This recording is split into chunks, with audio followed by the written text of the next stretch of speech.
KYC update, credit card, instant loan लेने और bank account और डेबिट कार्ड ब्लॉक होने के हवाला देकर के ठगी का बड़े पैमाने पर धंधा चल रहा है। केवाईसी अपडेट के नाम पर बैंक खाते में सीन लगाकर पैसे निकाल लिए जाते हैं और पीड़ित परेशान इधर उधर घूमते हैं कि क्या करें। अगर आपके साथ भी इस तरह की कोई घटना हो जाए तो आपको क्या करना चाहिए और इन पर क्यों लगाम नहीं कसी जा पा रही है, इस पर बात करने के लिए मेरे साथ जुड़ रहे हैं साइबर लॉ और साइबर सिक्योरिटी एक्सपर्ट जाने माने लॉयर पवन दुग्गल जी। अब मिस्टर दुग्गल, स्वागत है आपका मनी 9 पर। पहला सवाल तो यह है कि स्पैम कॉल्स को लेकर बरसों से हो हल्ला मच रहा है। हम हमेशा सुनते हैं एक डीएनडी बन रहा है, अब सरकार ऐसा कर रही है वैसा कर रही है, लेकिन इस समस्या पर अंकुश क्यों नहीं लग पा रहा? ये कॉल्स क्यों नहीं रुकते हैं? देखिए, ये समस्या बहुत भीषण समस्या है और हम उसको तुरंत बटन दबा के रोकना चाहें तो नहीं रुकेगी। क्यों? क्योंकि अब कॉल्स केवल फोन्स पर ही नहीं आते, आजकल इंटरनेट टेलीफोनी के माध्यम से भी कॉल्स आते हैं। और क्योंकि इंटरनेट टेलीफोनी का इस्तेमाल आप भारत के बाहर स्थित होकर भी कर सकते हैं, लिहाजा भी वो टेक्नोलॉजीज यहाँ विकसित नहीं हो रखी, ना ही पॉलिटिकल विल है कि आप इस तरह की कॉल्स को रोक सकें। देखिए, आप कॉल्स अपने लैंडलाइन पे या आपके पीएसटीएन नेटवर्क्स के थ्रू जो आ रही हैं कॉल्स, उनको तो रख सकते हैं, लेकिन वहां पर भी क्योंकि पॉलिटिकल विल की कमी है, हम देख रहे हैं कि जो टीआरएआई की रिकमेंडेशन थी डू नॉट कॉल की, वो पूरी तरीके से लागू नहीं हुई। उसका कारण भी ये था कि हमारे यहाँ कानून का बहुत अभाव है। केवल टीआरएआई की रिकमेंडेशन होती है, कानून का कोई असर नहीं होता उन पर। तो इसलिए जब तक हम कोई एंटी स्पैम लॉ लेकर ना आए जो लोगों की निजता के अधिकार का संरक्षण कर सके, तब तक ये चुनौतियां चलती रहेंगी। हाँ, दायित्व अब सरकार के ऊपर है कि वो कितनी जल्दी इस प्रकार का कानून लेकर आती है। ठीक है, लेकिन ये बताइए मुझे पवन जी कि जब भी इस तरह के शिकायतें आती हैं लोगों से, तो पता चलता है कि कोई ना कोई गिरोह था या कोई है जो कॉल कर रहा है, कभी इंटरनेट का इस्तेमाल करके, कभी कॉल सेंटर चला करके। इन्हें पकड़ना क्या पुलिस वालों के लिए एक बहुत बड़ा चैलेंज है? कई बार तो वो कंप्लेन तक नहीं लिखते हैं। और क्या इनकी तफ्तीश होती भी है या फिर बस वो एक रस्म अदायगी है कि मैं एज अ कंज्यूमर परेशान हूँ, वहाँ मैं कंप्लेन दर्ज कर देती हूँ, लेकिन पुलिस ना कभी इन्वेस्टिगेट कर पाती, ना इन्हें पकड़ पाती है? कारण ये है कि कोई कानूनी प्रावधान भारतवर्ष में मौजूद ही नहीं है जो कहता है कि अगर आप मुझे अनसॉलिसिटेड कॉल करते हैं तो आप कोई दंडनीय अपराध करते हैं। तो अगर आप भारतीय दंड संहिता पर नजर डाल लें, भारत के इंफॉर्मेशन टेक्नोलॉजी एक्ट पर नजर डालें, तो कोई ऐसे डायरेक्ट प्रोविजन आपको नजर नहीं आते। हाँ, अव्वल तो पुलिस आपको इधर टामाटोल करेगी और बहुत ज्यादा होगा तो कंप्लेंट लिख देगी, लेकिन कंप्लेंट भी किस धारा के अंदर आप रजिस्टर करेंगे? क्यों? क्योंकि आज तक भारत के पास कोई निजता संबंधी कानून नहीं है।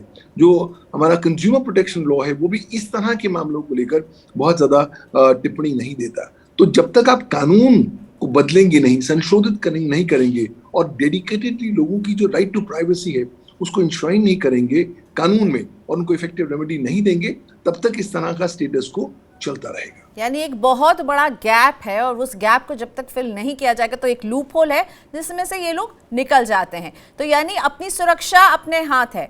तो इस झांसे से बचने के लिए क्या उपाय हो सकते हैं एक कंज्यूमर के हाथ में? क्योंकि आपने ये तो कह दिया अगर लॉ नहीं है, एक जो ठोस लॉ की ज़रूरत है वो नहीं है, तो इसमें पुलिस का रोल कम हो जाता है, सरकार को लॉ लाने का उनका ये भूमिका रहेगी। लेकिन एज अ कंज्यूमर इससे बचने के लिए क्या उपाय हो सकते हैं? देखिए, एज अ कंज्यूमर, उपभोक्ता होने के नाते कृपया याद रखें कि आप एक महासागर में हैं, चारों ओर बड़ी बड़ी मछलियां हैं। अपना संरक्षण करना आपका दायित्व बनता है।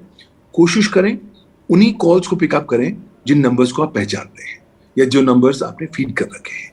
कोशिश करें कोई भी +92 +93 वाली कॉल्स को ना लें, क्योंकि वो अधिकांश तौर पर भारत से बाहर उत्पन्न होती हैं और इस तरह आपके सिस्टम्स को, आपके डेटा को टारगेट करते हैं। कोशिश कर सकते हैं कि अनजान लोगों से आप संपर्क ना करें, और अगर आपको कॉल करते ही आपने कॉल उठाया और लगा कि बेकार की कॉल है तो तुरंत आप डिसरिगार्ड और उसको डिस्कनेक्ट करें। पूरा कॉल सुनने की आवश्यकता नहीं है, क्योंकि आप सिविलाइज उस तरीके से ही होंगे अगर दूसरा व्यक्ति आपकी निजता के अधिकार का सम्मान करेगा, लेकिन वो सम्मान ही नहीं करेगा तो आप भी बिल्कुल कर्ट हो सकते हैं। और अल्टीमेटली कोशिश करें कि अपने नंबर्स फ्रीली लोगों के साथ डिस्ट्रीब्यूट ना करें। जो आपने नंबर देने भी हैं लोगों को नीड टू शेयर के नो बेसिस पर दें। ऐसा नहीं कि हर वेबसाइट पर अपना नंबर छोड़ते जाइए ताकि ये स्पैमर्स आपके नंबर को उठाकर ये स्पैम कॉल्स करें और आपको विभिन्न प्रकार के जो कैंपेन्स हैं उसका शिकार बनाएं। तो ड्यू डिलिजेंस करिए, सावधान रहिए, सतर्क रहिए। यही एकमात्र आपके लिए मूल मंत्र है अगर आप इस तरह के स्पैम कॉल्स से बचना चाहते हैं। यानी कि जागते रहिए, और जागेंगे अपने राइट्स को लेकर के आपको सचेत रहना है और इस तरह के कॉल्स को एंटरटेन ही नहीं करना है। पवन जी, आप कई पैनल्स में भी रहे जहां सरकार इस तरह से अपने आईटी कानून को सख्त करने की बात करती रही है, तो इस दिशा में सरकार आगे क्यों नहीं बढ़ पा रही? अगर ये इतनी बड़ी समस्या हो गई है, लोग कॉल कर रहे हैं, कभी ये कॉल सेंटर्स बन जाते हैं, कभी इंटरनेट के जरिए ये नंबर बदल बदल के फ़ोन करते हैं, इनको ट्रैक करना मुश्किल है, आप कह रहे हैं पुलिस किस धारा के तहत इनके खिलाफ शिकायत लिखेगी, तो कहाँ आपको क्या लग रहा है रोड ब्लॉक कहाँ है? क्या विलिंगनेस की कमी है? मतलब वो पॉलिटिकल विलिंगनेस की कमी जो है वो सबसे बड़ा यहाँ पर स्पीड ब्रेकर है? आज भारतीय सरकार का ये पॉलिटिकल विल नहीं है कि इस दिशा में काम किया जाए, क्योंकि इस दिशा के आगे बढ़ने पर शायद उसका ताल्लुक चुनावी वोट्स के साथ नहीं है, और ये एक ऐसा लो प्रायोरिटी जोन है। यही कारणवश है कि हम कितने सालों से देखते आ रहे हैं कि कोई भी सरकार आ जाए वो इस दिशा में ज्यादा कानून बनाना नहीं चाहती। आजकल अधिकांश तौर पर सरकारें उस दिशा में आगे बढ़ना चाहती हैं जहां पर उन्हें वोट्स मिल सके, वो पुनः से वापस पावर में आ सके।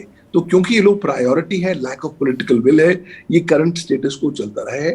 लेकिन मैं उम्मीद करता हूं कि आने वाले समय में अगर सरकारें लोगों की निजता का संरक्षण एक इलेक्शन इशू के तौर पर बनाए तो लाजमी सी बात है इस तरह के कानून लाने से शायद उन्हें ज्यादा वोट मिलेंगे और उनकी लोकप्रियता भी और बढ़ पाएगी। और इसमें टेलीकॉम रेगुलेटर ट्राई, उसको आप कहाँ देखते हैं? वो भी कई बार बातें करते हैं कि इन पर अंकुश लगाएंगे, वो कहाँ पर खड़ी हुई आपको नजर आती है? देखिए, कानून कहता है कि जो try telecom regulatory authority of India है वो केवल एक रिकमेंडेटरी बॉडी है। उसका काम है सुझाव देना। सुझाव का तात्पर्य ये नहीं है कि आपका सुझाव कानून बन गया। आपका सुझाव सरकार को दिया गया, अब सरकार आपके सुझाव को मानती है या नहीं मानती वो सरकार के ऊपर निर्भर कर दिया जाता है। तो मुझे लगता है कि अब आने वाले समय में TRAI जैसी बॉडीज को ज्यादा महत्व दिया जाना चाहिए, और जो वो रिकमेंडेशंस दें उसको इंस्टेंटेनियसली सेकेंडरी लेजिस्लेशन के तौर पर ही क्यों ना हो, रूल्स एंड रेगुलेशंस के माध्यम से सरकार उसे कार्यान्वित करे। क्योंकि TRAI बहुत इंपॉर्टेंट काम कर रही है, लेकिन अगर उसके सुझावों को आप अमल नहीं करेंगे तो अल्टीमेट रिलीफ जो है आप लोगों तक नहीं पहुंचा पाएंगे। तो यानी एक बहुत बड़ी भूमिका यहाँ पर सरकार की हो जाती है। ट्राई एक रिकमेंडिंग बॉडी है, वो रिकमेंड कर सकती है, उनकी बातों को कितना सुना जाए, उसे किस तरह से लागू किया जाए, बहुत बड़ी जिम्मेदारी सरकार की है कि वो इस तरह के कॉल से हमें आपको सभी को बचाए।